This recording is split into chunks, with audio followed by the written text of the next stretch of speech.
I'm market analyst Michael Filighera of Traders Helping Traders with the Eye of the Storm podcast, helping you make informed trading decisions for the week ahead.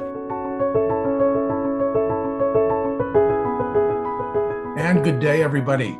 I am Michael Filighera from logicalsignals.com and tradershelpingtraders.com. And today I am again joined by my good friend Dan Ascani, and he is representing defendingyourmoney.com, each one of our own websites. And we have been missing several Saturdays, and we know that, and we apologize, but other unforeseen circumstances kind of rearrange people's schedule. But we're back, and we want to continue our behind the curtain type podcasts where we're looking at different things that seem to be happening behind a curtain and not necessarily becoming clear to investors and traders. And so today, Dan has put together a really nice group of things that we want to talk about. And we're basically going to break it up into three particular sections that we want to make sure that we include, because all the data seems to roll around these three different sections. So we're going to be talking about the equity markets and their action from the last couple of weeks and what's kind of guiding that and what is now holding things up and what they're looking forward to in that respect. Second section, we want to talk about our interest rates, and that we want to talk about how the yields are going down and what's happening there. And are we looking for a recession? How does the banking sector problem fit into all of that? And what is the CPi and the PPI figures that we're all waiting for next week? What would they may be contributing to it? And also included in that has been this illustrious, delicious rally going on in gold, where we've seen gold spike back above 2,000. In fact, get above a resistance level that held it for I would say a month, and now it's broken above that level and traded below and back above, as it appears to want to continue to move strongly higher.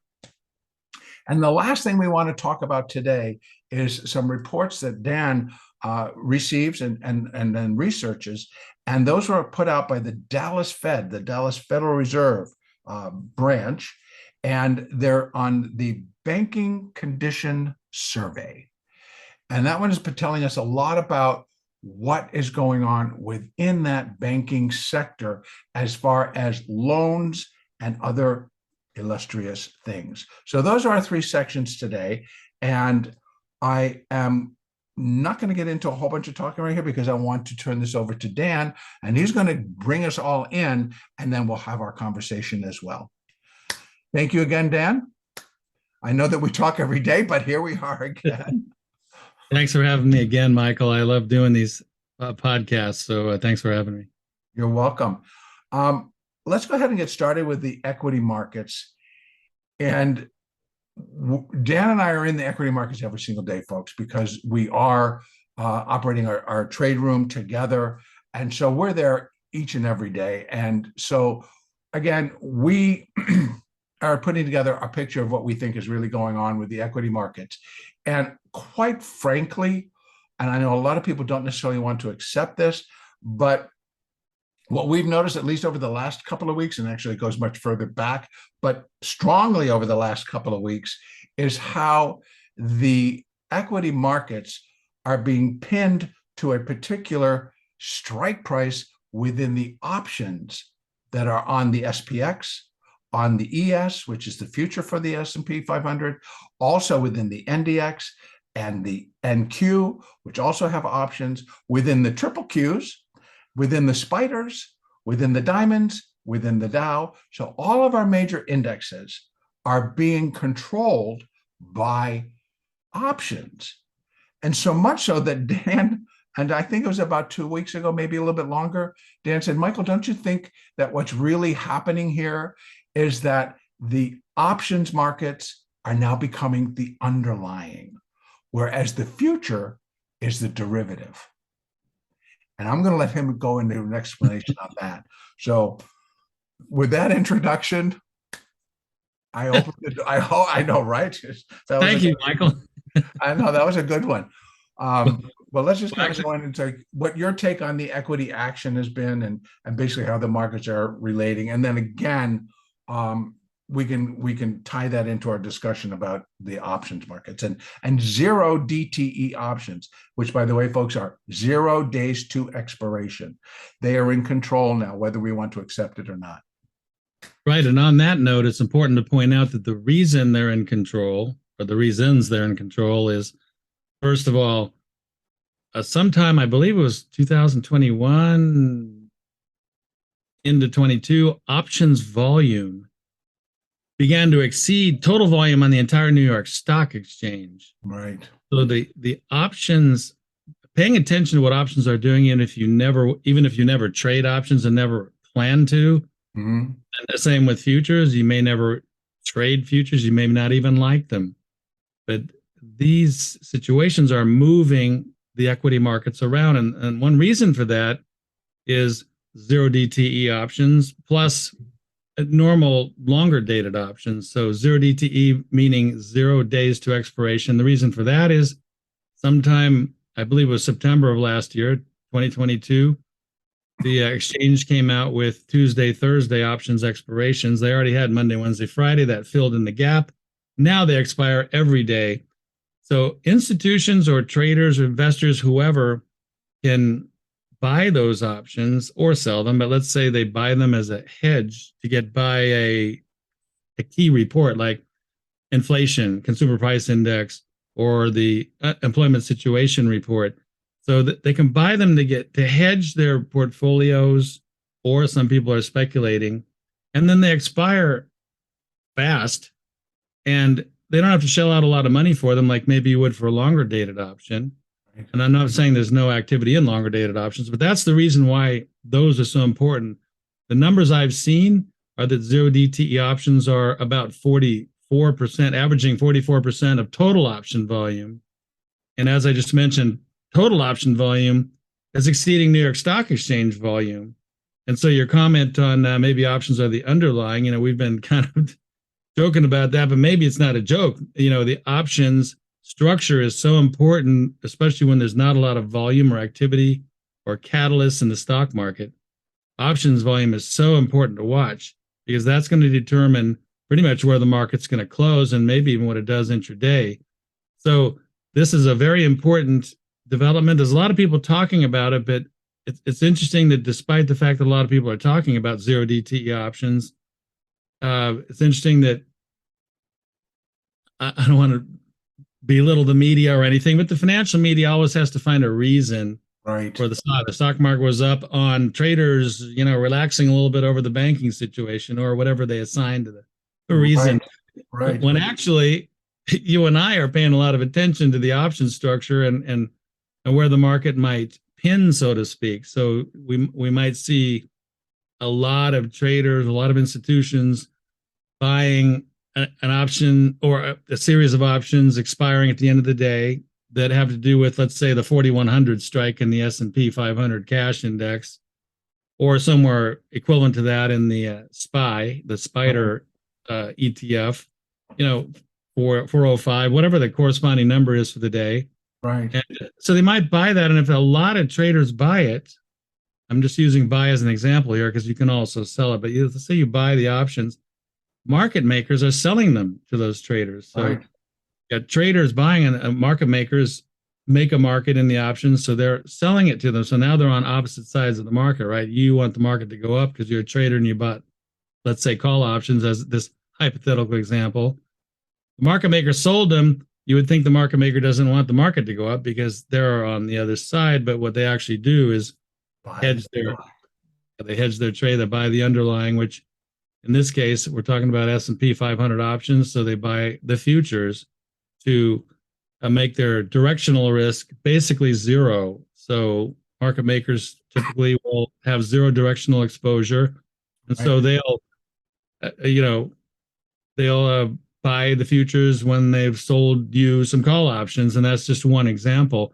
So when there's not a lot of macro flows, as we call it, macroeconomic flows, like investors and institutions who are paying attention to fundamentals or earnings or even technical chart patterns and not options or futures or whatever, like we're talking about, when there's not a lot of macro flows and the exchange volume is light and futures volume is light, the market is controlled pretty much by the option structure, and that's why it's important to pay attention to it. At least that's what we do for our clients. We uh, we pay attention to it and make sure that we're aware of what's going on in that particular arena, Right. because it's going to move the market. And if there's a lot of activity at a particular strike, 4,100, I'm just using that as an example in the S&P 500 cash, the market tends to go there like a magnet and then maybe even close there. Right. So when you see the evening news or whatever, like the market did this on for whatever reason, and we're actually, there wasn't really much of a catalyst for investors. They were actually just squaring out options positions, and it in that 4,100. I'm just gonna just take us back one short week to the March 31st, to the end of the quarter expiration.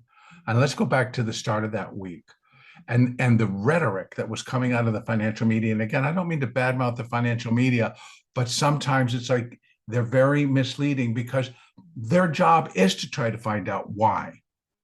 So they call around and they call all of these people that they know on the major desks and all the stuff. Like, what do you think? What's going on? CPI, PPI, or this or that. When in actuality, it was nothing more than position squaring in advance of a quarterly expiration of hedge fund managers, of portfolio managers, having to decide, well, this didn't work. That is working. Let's switch it out. Let's put that in, because they need to make a report to their customers, to their clients at the end of that quarter. How did my fund perform? Why am I giving you my money? Tell me how you're doing. And that puts a lot of pressure, but it also causes a big flurry of market activity. And it all came at the same time that many people know that JP Morgan, which we also understand is a very, very, very large bank, and it is a commercial bank, it is a big, huge bank, global strength there.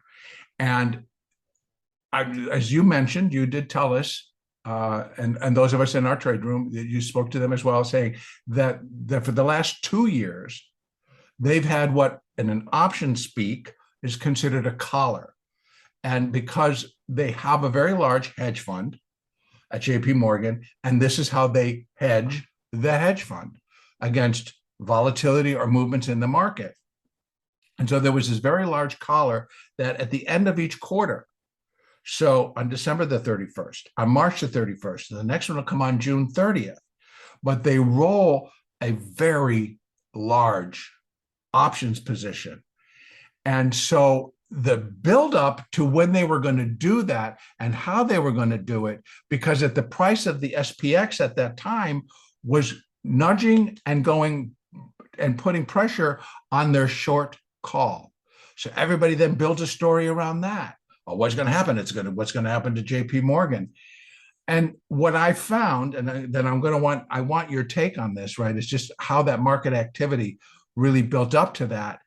Because when they finally did get it done, it was, in my opinion, the JP Morgan traders, because it can't just be one guy, it's got to be his desk all with him, came in with such stealth precision and getting that position totally rolled and done without anybody else blinking an eye. Suddenly it was just done. And we're like, oh, here's the options. They're already on. They're over here. Oh, that's already done. And we went on from there. But the whole buildup forced this tremendously strong rally the week of March the 31st, going into the 31st, which is the Friday. And actually, the rally had started the week before and then carried right on through there. But then the market speak is like, well, if that's what they were buying, now that they all have it, we should start to come down. And what happened? The financial media came up with the next excuse why the market. What are they waiting for? Well, they're waiting for the PCE number. They're waiting for this inflation gauge. They're waiting for that. And it's like, they're never going to be. And what they missed was this is all being formed around where the window gets shifted to in terms of where we see calls and puts lining up for our daily expirations. We witnessed that it's really that window for a while was like 4,100 to 4,200. Then it dropped from 4,100 to 4,000. Then it dropped again down to about, I think it got as low as about 3,900 to 3,950, usually about a $50 window. Suddenly it moved back, and then it jumped again, and then it jumped a third time last week. And now it sits at about 4,100. So I just think it's like, how do we tell people how they want to trade? And this is just going to be my side of what we're discussing. And because I get so many people that they're like, "Oh, how do you want to trade that?" It's like, well, you trade it carefully, but if you change your strategy around a little bit, that it's like, I don't think it's going to be real easy to swing trade because the market is schizophrenic. And 1 second they're like dumping, tens of thousands of futures, and then some next 5 or 10 minutes they're buying it all back, and how that can affect your positions. But I think that there are many strategies that can be employed, and you still can play along with them without trading with a directional bias.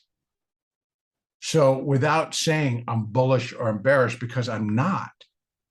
I can't be, because no matter which side you're picking, you're just going to get killed.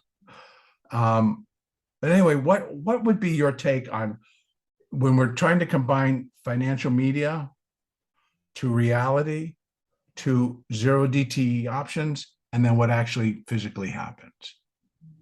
Right. So you're right. The media's job is to write about the market and, assign a reason for it. And, they call around trade desks. They have a short list that they have certain people they call for quick comments, and they formulate an article and a reason. And not that the reasons are not valid. It's just that during the day, when traders or investors or professionals like you and me are sitting there living and breathing the market fluctuations, and we see what's happening, like that day you were just mentioning when JP Morgan rolled their collar.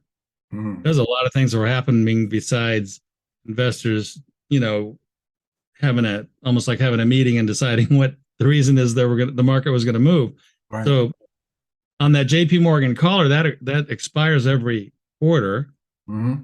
Right. It's for their institutional hedge fund, and they use a collar, which is actually a combination of puts and calls that they try to get to as low a cost as possible, or even zero cost if possible, for that hedge, so they can hedge their positions in the hedge fund. Every quarter that expires, and they have to roll it, and it's now commanding a lot of attention from people in the industry, and they know it. So I would have liked to have been a fly on the wall in their trade room, because what we saw from my standpoint anyway, and I'm sure yours too, but speaking for myself, it looked like perfect execution. I mean, it was perfect. It absolutely was perfect. You come in March 31st. It's a Friday. It's already end of quarter, and there's already end of quarter flows and some rebalancing going on and some ETFs, etc. There's already a lot of cross currents at the end of a quarter, and then the JP Morgan collar is very large, and so they come in, and one thing they have to guard against is, while they're rolling the collar, against a big market move. And in this case, it looked like they bought zero DTE call options to hedge against a squeeze to the upside. They did. Or a rally, even if it wasn't a squeeze. And sure enough, it did rally. And I remember you and I talking about the movement of those zero DTEs that they probably bought. Yeah. And wow, that was masterful, because good thing they put on that edge, because the market did move up, and then it almost got like panicky buying, not by them, but I mean as we got closer to the close, traders came in and they're covering or buying futures, and they're buying out whatever was going on. It was almost like a panicky feeling to the day's trading. And by the end of the day, we could see the volume and the strikes that they put on. They typically sell a call option maybe 5 or 6% out of the money above the market, and they use those funds to help fund the purchase of a put spread, maybe 5 or 6% below the market, expiring another quarter from now. And anyway, it looked like a masterful job. But by the end of the day, there are some media that talk about the JP Morgan caller, but for the most part, most of them don't. No, So it's an interesting day, as you mentioned. it was. And I wanted to toss one more thing in here. And when you and I are doing our analysis, particularly because we both are Elliott Wave analysts, and I know I depend on Elliott Wave, but what you and I both are telling clients, people in our trade room, and things of that nature is that there are changes that we're noticing within Elliott Wave in how we particularly count. And in the structures themselves, we're seeing how the influence of what zero DTE options, or just in the increase in options versus underlying, et cetera, what that is changing. And we're noticing these changes. But what it doesn't seem to really alter very much is our large time frame picture, our big pictures. So again, each week I'm making a big picture update for people, and it's continuing to show, danger, flashing the danger signal ahead. I cannot put my finger on the map and say that's exactly the point it's going to happen, because again, we've got all these other factors at work, but it's not necessarily taking away what's coming. Somehow they've managed to mask what I think is what's happening behind the curtain. And we're going to go on for that. But I wanted to also give you the opportunity to make a comment on that, because it's something we both are noticing. And at the same time, I don't want to use the word reassuring, but I'm going to, because we're reassuring each other. It's like, no, the long-term count is pretty much still solid. It's pretty much still telling us the same thing. The path may change and alter on a midterm to short-term basis, but the long-term, it's the same.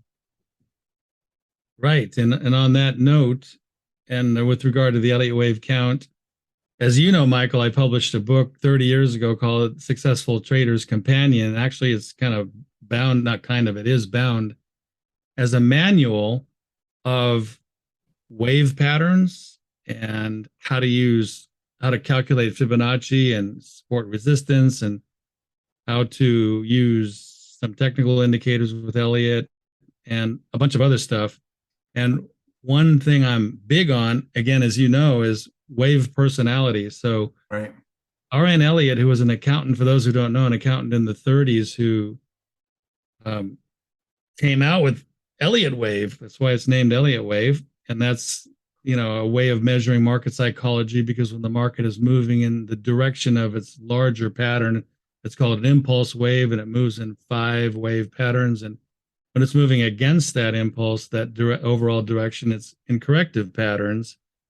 And the thing is, there's 13 possible corrective patterns, and those patterns can extend and they can get pretty messy. They can. And so that's why I'm big on wave personality, and that's why you and I are talking about what we discuss, pretty much during the week, and that is not just what's the personality of this wave, but how is the market acting? Is it acting like it's in a third wave or a B wave, corrective wave, and so forth? And also, how much is that wave going to stretch? So you're right, the long-term count typically doesn't seem to affect them, but short-term, there's so many different possible squiggles, for lack of a better word, that you see on the charts, and that people who trade, especially short term, have to deal with. And those waves, those little waves that occur, very short term, like during the day or the week or whatever, can stretch or be abbreviated, or you can see patterns that before there were a lot of options controlling the way the market moves when there's not a lot of volume, that stretch patterns is more, for those who know what an irregular correction is. Yeah.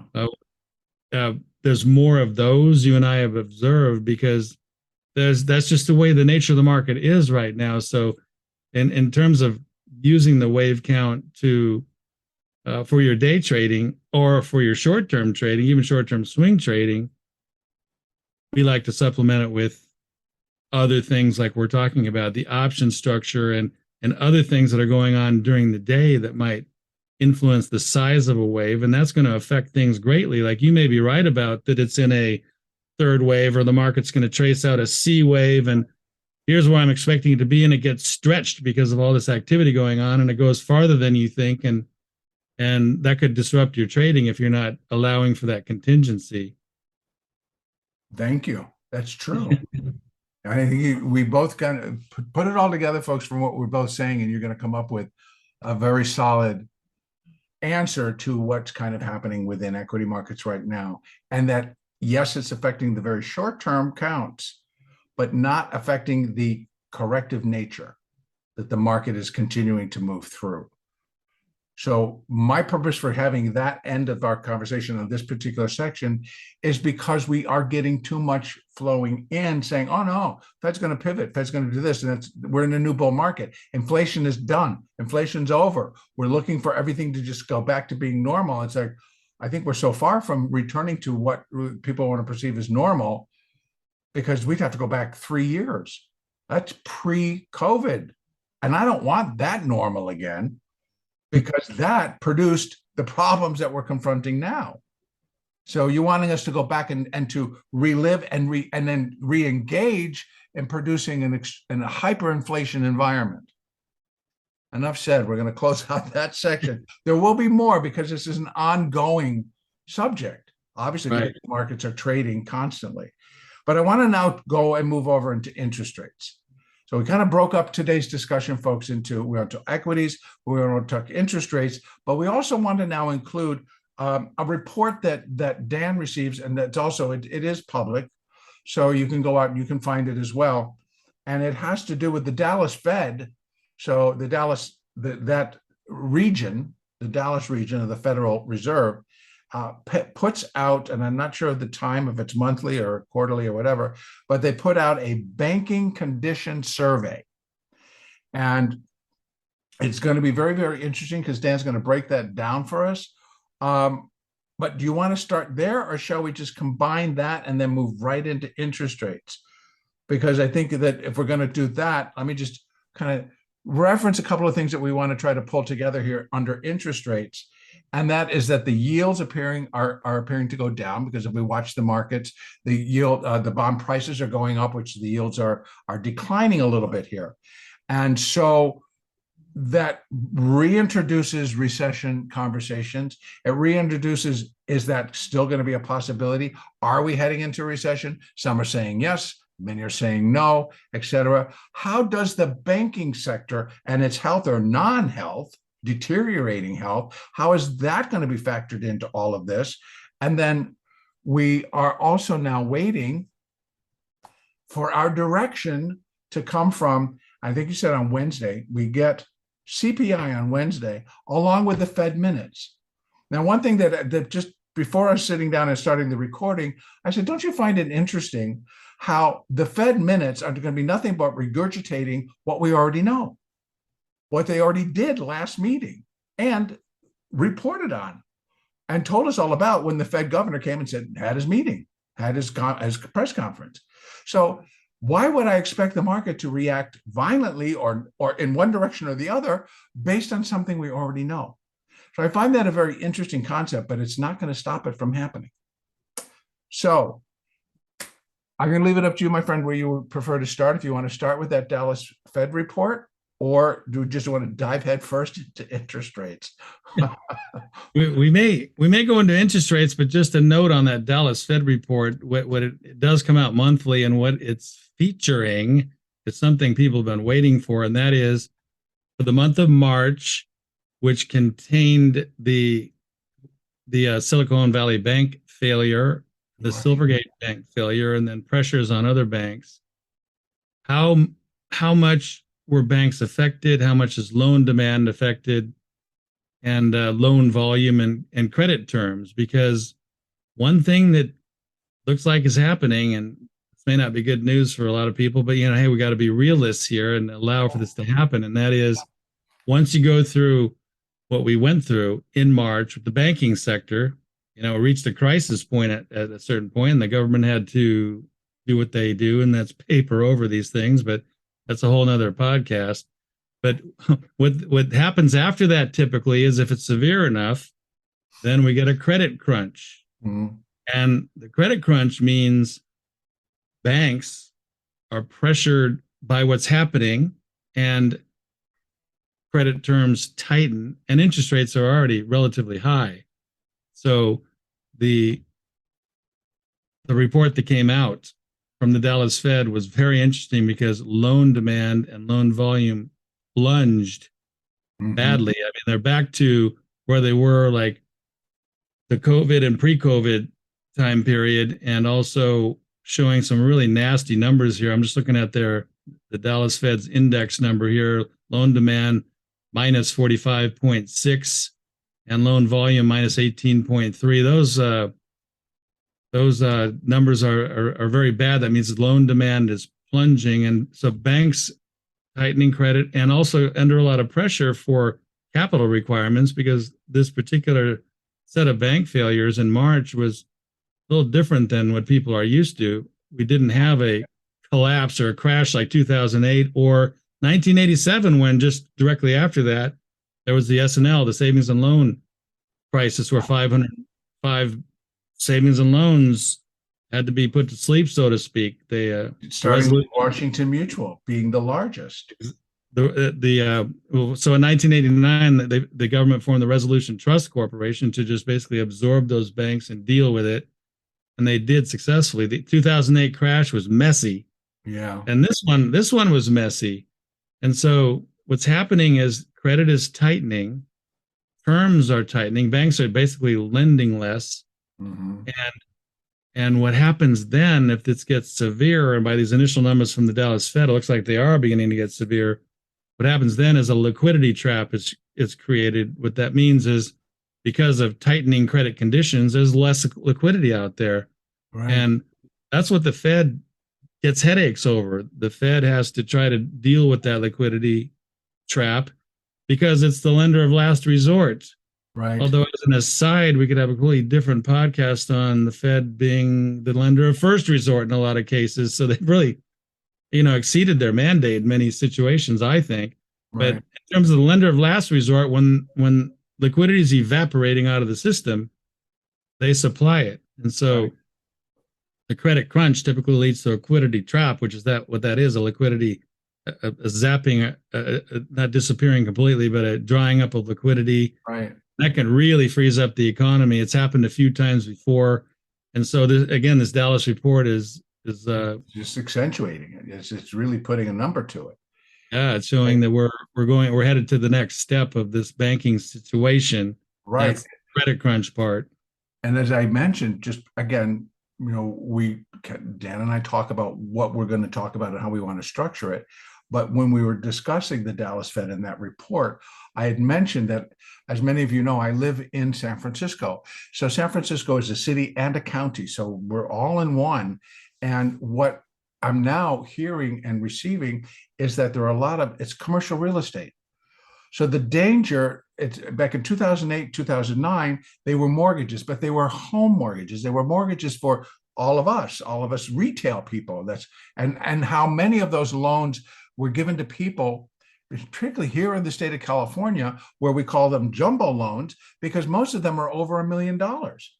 It's like, because of our housing prices being so out of control or just very, very high, you're borrowing 1 million to 2 million or 3 or more to purchase your house. And so the requirements and the lending requirements suddenly just kind of got real soft and evaporated, and people were being approved for loans that they really should not have been. And then what ends up happening is that we get into a serious economic decline or just a retraction. And just like it's happening now, credit starts to shrink. Credit starts to dry up. And what happens is that the marketplace begins to shrink, and now your house isn't worth as much as it was 6 months ago. And now suddenly you're underwater in terms of what your loan is, and now the bank wants the money. So what we're beginning to see on a commercial real estate basis is that prior to the pandemic, there were many commercial real estate projects going up, and those were office towers, folks. And I'm talking big office towers in downtown San Francisco. And companies like Metaverse, except back then they were known as Facebook, went in and leased two 25-story plus buildings, not just a couple of floors. They leased the entire building before it was completed. Before it got completed, we went into a pandemic and everybody got to stay home and work. Now, they're not back to everybody heading down to Menlo Park, which is down in Silicon Valley, which is where Facebook's headquarters are, or even to their existing San Francisco office, which is not within those two new buildings. Now, also on that list, you got Microsoft that leased a bunch of buildings. You got Google that leased a bunch of office space. You've got all of the big tech guys came, oh yeah, we're going to set up, our new tech central is going to be San Francisco. Then we had a pandemic. Now, none of that's really following through. So currently, from what I read, the vacancy rate in the city and county of San Francisco, I think, is at 29%. So 29% of the office space is empty. It's available. Get as much as you want. And people are not renewing leases because it's putting a lot of angst and anxiety onto these commercial owners of these buildings, which happen to be a lot of times they're large real estate investment trusts, et cetera, or just large groups or investment groups, et cetera. And now they are beginning to default on their loans. And part of that is because they can't get them refinanced. So I felt that walks right into what the Dallas Fed is telling us. Credit crunch, it's not available. Would that make sense? It does. That's one, you're describing one major symptom of the current situation and of a credit crunch. And for those who study the stock market for over time, most I'm going to say most of the serious declines in the stock market have been rooted in the credit markets. Yeah. So yes, what we're seeing so far doesn't mean in itself the market's going to stage a serious decline or crash, but for various other reasons, the equity market does seem to be set up to be very vulnerable to credit market problems. In fact, it almost seems like it's completely ignoring them because the narrative spread around by everybody right now is, oh, well, the Fed's almost done raising rates and we're going into a recession, and that's good, right? Because that's what the Fed wants, and then they'll stop raising rates and then we can buy more stock. When instead, it could be a very serious problem that even catches the Fed by surprise in terms of its magnitude if this credit crunch really starts to clamp down and then a serious liquidity trap develops and the stock market becomes like Wile E. Coyote over this cliff, realizing where it is, and bam. So you got to be careful. That moment when Wile E. Coyote stops and noticing there's nothing underneath him. And today's Wile E. Coyote might have a Wall Street Journal looking up his put hedges before he falls. Did I put the puts on? I did put those on, right? They haven't expired yet, have they? Because I need to be hedged.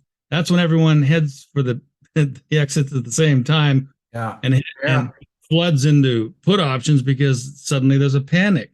So right now, looking at the option structure and looking at the way the market is structured, the equity market that is, there's not a lot of worry about buying put protection. I'm not saying nobody's buying it, but it's not showing up to the magnitude you would expect if the market were worried about a serious decline. And and it seems to be more focused on the short term, like, oh, yeah, so the Silicon Valley Bank situation was serious, and so was Silvergate and the stresses on the banking system. But, we're past that. The Fed papered over that. It appears to be okay. I can go back to sleep now and just buy more stock. And I'm not trying to be little stock traders. I mean, you and I, the market goes up, we're going to be on it, right? But it seems like the equity market is completely ignoring the potential risks here. But again, I want to be fair to our conversation in that we see this, that what it appears that the equity market is ignoring, it's because of how it's being spun to the retail, even maybe some institutions that aren't going to be believers or whatever, but it's how it's being spun. And I think it's like if they go do the research on your own, folks, as to the effect of those zero DTE options. And I get a lot of comments on YouTube that are telling me that it's all nonsense. It's like it isn't. And I heard the same thing in 2008 about, oh no, my mortgage is solid. I make my payments. It's like, you're right. But what's going to happen when your mortgage is more than the value of your home? And you had nothing to do with it. You had no control over that happening. It's the same thing that I think they're setting up for right now. Yes. And not only that, but part of risk management is contingency planning. So right. My advice would be never to sit here and think that a certain scenario can't happen, including one where I'm totally wrong right now and the market's going to go straight up. I've been surprised before by the market. It's a humbling thing. In the several decades I've been doing this, there's been times where I've been humbled, and that could happen again. But and there's been times where I've been surprised because of the amount of liquidity the Fed throws at the market. For example, the COVID crash. Right. And directly thereafter, trillions of dollars, unbelievable amounts of dollars thrown not just at the market, but to plug the liquidity trap that occurred then. Right. And the stock market went up way more than I thought it would, especially in advance. Like, we're looking at the COVID crash, and we're looking at some calculations on how much the market might retrace of that decline when it rallies, and it just took off to new highs. But unfortunately, that was a symptom of the market bubbling up, as many people who might have bought near the highs found out, because it was really all that liquidity the Fed threw at it that sent it up that way. And so in this case, what we're talking about right now is going forward, the banking crisis, which I hate to throw the word crisis around because it's probably thrown around too much, but it was at a crisis state in March and could end up there again. But when that was occurring, and then the Fed and the government papered over it, right, they seemed to, squelch the panic. That doesn't mean that we shouldn't plan for the contingency. The market could collapse and succumb to this potential credit problem. And it could do it in what, and I'm going to put quotes around it, folks, because I don't really want to like using this term, but it is something that happens just out of the blue. And it's called a Black Swan event. I don't know, there was a very small group of people, and they made a good movie about it, The Big Short, that did actually see between the lines of what was happening in 2008. And they bought puts. But even if you watch the movie, you understand, like Dan was saying, we can be humbled by the market because we could be right, but the market's going to do something stupid before it happens. And it did. The Dow, all by itself in 2008, went to an all-time new high. And none of the other markets, they tried to follow it, but they didn't quite get there. And then what was the end result? It collapsed. In grand fashion, it collapsed. Currency collapsed. Bonds collapsed. The stock market, everything just absolutely took a head dive, a swan dive off of a cliff. Now, could that happen again if commercial real estate is now the black swan event that nobody thought could happen? Oh, that's commercial. Those are well funded. That's all, everybody's got that. They got the building. People are still going to go to work. It's like, that wasn't, we all thought that when the pandemic was over, which it's not, but when the majority of it was over and people can stop staying at home and return to an office, they're not going back to the office. So the ultimate outcome that everybody thinks is going to happen is not happening. So what now? And I want to just shift very quickly, because I am keeping an eye, folks. We are trying to keep it down to a very certain amount of time. And I do want to now just shift and segue right into interest rates, because it's very appropriate. So I'm glad that we kind of reversed our order there. And we talked about the Dallas Fed and that credit and those things, because it segues right into interest rates, which right now the yields are relaxing a little bit. It gets blown out of proportion. But the only way I can really talk about it is on an Elliott wave basis. And in his brilliance of coming up with the Elliott wave theory and the principle, and what guides it is that it doesn't matter what market you're applying it to, the same natural flow is going to happen. And so in interest rates, we got the bond price high in, I believe it was August of 2020. And then we reached our low thus far in October of 2022. And that was, folks, basically a 5-wave structure down. And what happens after you get 5 waves in either direction, you're going to get an ABC, a 3-wave response, right? Decline, 3-wave rally in response. The bond market has done wave A and B, and it's now in the C wave to complete that. So yes, yields are going down because the bond prices are going up, because it's just the natural flow of what the market should be doing now.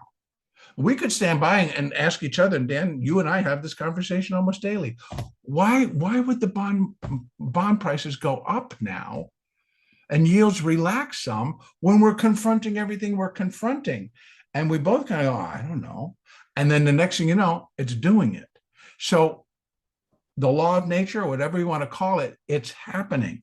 So in that respect, I see it, but it's getting inflamed by all of the talk on the Fed's going to pivot. The Fed has to pivot. They got to rescue the banking sector.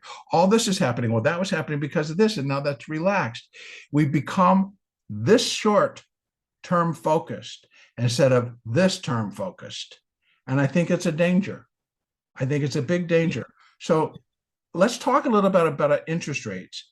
Let's talk a little bit about the recession discussion, and then tail it with the banking sector, if we can. And I got to be honest with you, we got about 15 minutes. Well, I thought you were going to say 15 seconds. I got worried. So I'm glad this is going to sound strange, but I'm glad you mentioned the word danger, because there's one danger to the narrative of everyone assuming that interest rates are easing off here and bond prices are going up because the market smells a recession coming.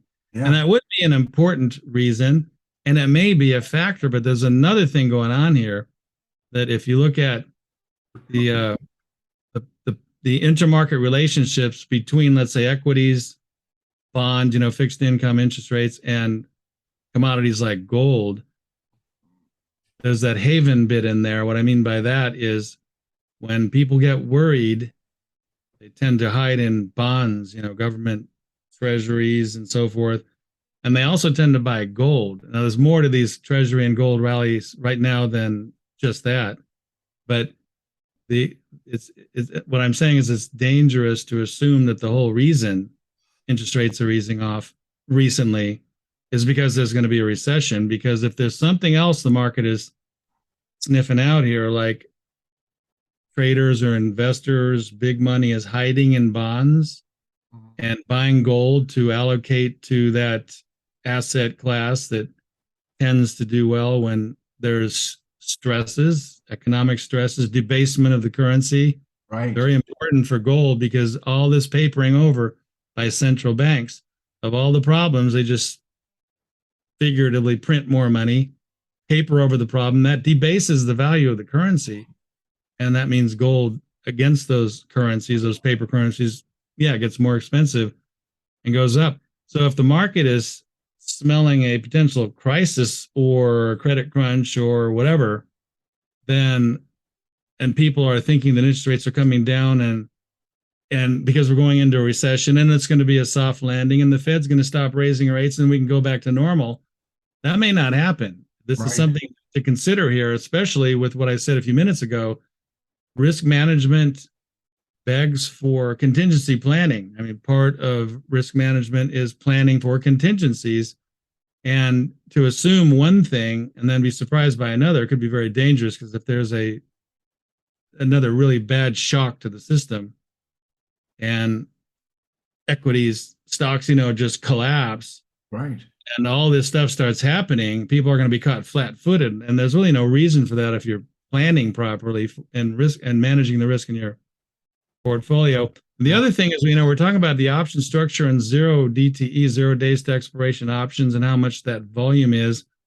Those tend to suppress volatility. So what's happening in the market right now is we're getting not false readings out of VIX, but VIX, the volatility index, the CBOE's volatility index, and volatility readings out of the market are suppressed. And so the interpretation normally is, oh, the market's not that worried, so I'm not worried. But the suppression is occurring also for other reasons. Like, it doesn't appear the market's that worried right this particular minute, but there's other reasons that kind of mask the true underlying situation in the marketplace, the financial markets. And that's when volatility is suppressed.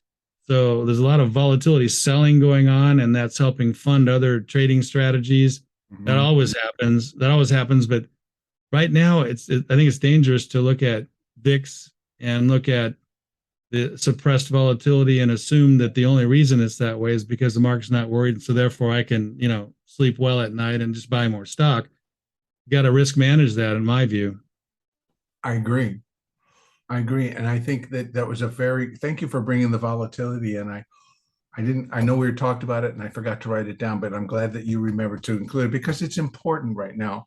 And again, when we're talking about zero DTE options and how they've increased and how the usage of them have increased and by whom that is occurring, and what effects it's having on the market, you are correct in that when we just had the VIX, which was originally set up to measure the volatility in the OEX options, which were a part of, or were originally called, the S&P 100.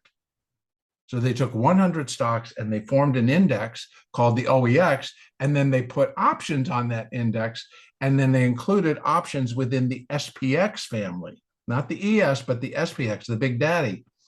And so they were monitoring the volatility on those options, and that's what moved the VIX.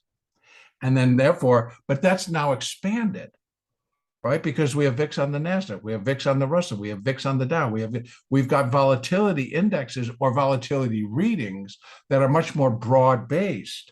And then again, within the VIX, and all you have to do, folks, if you've got a Thinkorswim like I'm showing him behind me here, or you've got another trading platform that allows you to pull up, just pull up VIX and see how many sub indexes, ETFs now exist that are related to or fall underneath the VIX. All of them trading options, all of them having to deal intertwined with each other about, I buy that and sell this and do this and do that. And so what's really the VIX reading? So as Dan is saying, it's being suppressed, and not necessarily intentionally. It's just the way things are trading right now. Right. And there's a lot of volatility selling, which can be used for various strategies to fund other trades. Right. Because that's what a lot of people do. A lot of institutions do that. You use something in the market to fund another trade. Right. And volatility selling is a key way to do that. But what happens is volatility gets suppressed, as we've been talking about. And then all of a sudden, when there's a shock, an overnight headline, or something happens, like, the sudden abrupt failure of Silicon Valley Bank or something similar, when there's an abrupt change or an abrupt shock that occurs, or a black swan event, or not a black swan event, it's just a bad shock, then suddenly everyone's heading for the exits out of those volatility trades, which were selling, and now volatility and VIX are exploding to the upside. Right. Those people are then scrambling to cover shorts, and the volatility goes up. That then in turn upsets the market. Not that that's the only reason the market would decline, but all this kind of turns into a feedback loop, just an exacerbated set of reasons why the market's declining very suddenly. That, the COVID crash was a perfect example of that, not to mention any other crash. Right. Perfect example of what happens when everyone heads for the exits at the same time. So that's why I keep mentioning risk management, because this market is risky right now. This whole situation is risky. The volatility in the interest rate sector during the time Silicon Valley Bank and Silvergate were failing, and then the Fed was thinking of a solution, and then they did something. The volatility in the interest rate sector especially short-term, 2-year yields, for example, 2-year treasury yields were, I couldn't even believe what was happening there. And I've seen volatility in the interest rate market sector before, and I'm sure you have too. So the volatility is intense, and that can really be upsetting. So the market during that Silicon Valley papering over by the Fed, market seemed to be confident just by my perception of what it was doing at the time. It wasn't crashing during that bank failure. It was actually holding up, and then it freed up and then rallied all the way up to above 4,100. So the market was kind of saying, well, we're going to get by this one, these couple of bank failures. But if it becomes more systemic, or there's any kind of contagion that can't be contained, or the market perceives that something's getting out of control, for example, a credit crunch, liquidity trap, bank failure, all at the same time, something like that, then it becomes dangerous to interpret the suppressed VIX or volatility readings as something that means everything's okay. Right. Wow. And believe it or not, we've reached our conclusion for today. No, that was 15 more minutes already. Well, just about. But I figured I'd give us a chance to kind of wrap this up a little bit. It goes really fast because we try to limit our time, but at the same time we're like, but there's so much more to talk about. But the beauty of this is that our plan has always been to continue just to do podcasts and entitle them within my Eye of the Storm podcast, but it's a behind the curtain. So we want to take looks behind the curtain of what we think is actually going on and how that's all being pieced together and being presented, and what's happening with the markets and because of what they may or may not see from behind that curtain. So we're going to continue this series of Eye of the Storm podcast, behind the curtain looks. And I know we're going to be bringing back into the conversation, Dan, and I hope I'm not being a little bit too far in advance, but I know that we've spoken a little bit about it in a previous podcast, but you're continuing to work and perfect this very detailed, huge report on a myriad of subjects. And we're going to start bringing that in, I hope, and because it's just something that's so important in moving forward, that we are at a juncture. I think we are at a massive juncture. And I think if people had a more solid understanding of what the signs, let's all pay attention, and now I can see it and maybe be more prepared for it, because it truly is becoming a time when, in actuality, because I have this gold analysis that's telling me I'm looking for 2,500, folks, or even above. How's it going to get there? Well, one thing that I see also happening is a collapse in the dollar. I'm looking for the dollar to drop below 100. Maybe not right now, maybe not in the next month, but I think it might rally a little bit and then it's going to sink. And when it sinks, gold's going to go through the roof. What's the market going to do? Well, we're going to wait and see how they want to perceive all of that. I'm not sure it's going to be pretty, but you can be prepared. Being shocked is what creates this movement in the market where it's like it turns into a panic. As a day trader, panic is my best friend. It truly is. I don't like to say it that way, but chaos. You mean not your panic? Not your panic, right? Not my panic. A panic market produces opportunity that just is wild. It's crazy. And having traded several panics, it's an opportunity to just make your retirement. I don't know how else to put it, but it's there. Or for those who don't look forward to panics, to protect yourself. And that's one reason I'm finishing up this report. It's years of research and also years of living through this. Yeah. And people asking, including me asking for a while there, like, why does the stock market keep crashing? Why are we having recurring crashes and recurring banking problems? And why do these things keep happening? And why does it look like it's going to happen again? Right. And so I've put together this report. I'm almost done with it. It's actually the culmination of quite a bit of research. and and finding problems and the cause. So this is going to explain in plain English, if I'm doing this right here, why the market keeps crashing, what the cause is, and what's happening here. Because one thing people may not have in the forefront of their mind is when the market crashed in 2008, that was actually a failure of the financial system as we know it. And Yes. It's been papered back together by The Fed. Treasury and the Fed running the printing presses and papering it back, propping it up artificially through quantitative easing, through zero interest rate policy. And that's been not the only reason the market's gone up, but the reason why we're back in this position again. And after 2008, we had a mini crash in 2015 and a big crash in 2020, the COVID crash. These are happening too often. So the report will be available on defendingyourmoney.com as soon as I'm done with it, which is soon. And we'll be talking more about it, Michael. We certainly will. And I'm going to wrap it up right there today, folks. And I want to thank you for joining us and listening. And again, this will be on YouTube. So please leave comments for either myself or for Dan. We talk every day. So you leave a comment on my website or and my YouTube page, I make sure it gets to Dan. And so we get those, we got questions, we can answer them. And we will continue the conversations of behind the curtain.